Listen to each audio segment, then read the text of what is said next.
Alors dans cette petite vidéo, je vais te montrer comment est-ce que l'on peut démontrer euh, que les coordonnées du sommet d'une parabole sont bien donc moins b sur 2a et moins delta sur 4a, comme on l'avait démontré dans une précédente vidéo, avec des outils comme celui de la dérivée. Or, dans cette vidéo, je veux tenter de démontrer d'une façon un peu plus simple, parce que peut-être que certains étudiants n'ont pas encore acquis les outils tels que les outils de dérivation, ne savent pas ce que c'est une dérivée, voilà, etc.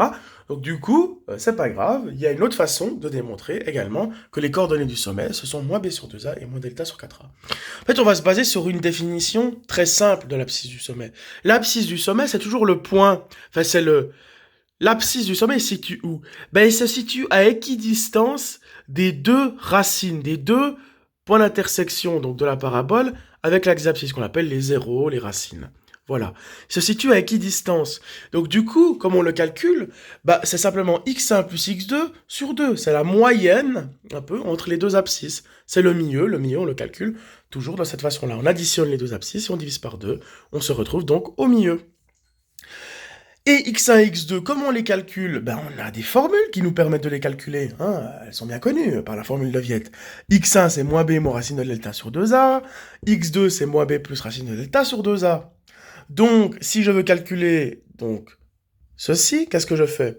Ben, j'obtiens donc moins b moins racine de delta, moins b plus racine de delta sur 2a. Hein, je mets tout au même dénominateur.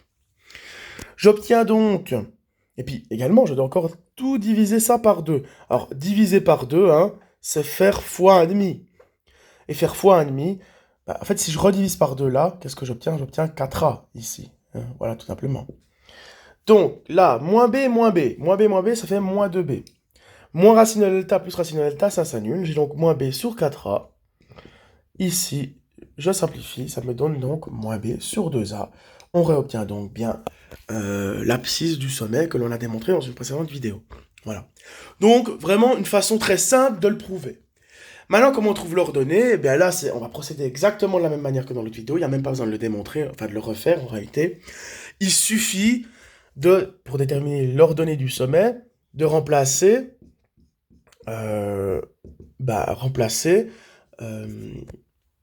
x par moins b sur 2a, donc par l'abscisse du sommet, donc qui était moins b sur 2a, dans l'expression de la fonction, et on va trouver que c'est moins delta sur 4a. Hein. Je l'ai fait dans une autre vidéo, donc pas besoin de le redémontrer hein, ici. Voilà.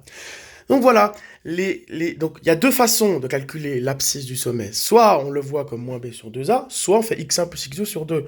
C'est pratique si on a déjà x1 et x2 d'avoir l'abscisse du sommet. Hein. On n'est pas obligé de faire moins b sur 2a. On peut recourir à ceci, à cet outil.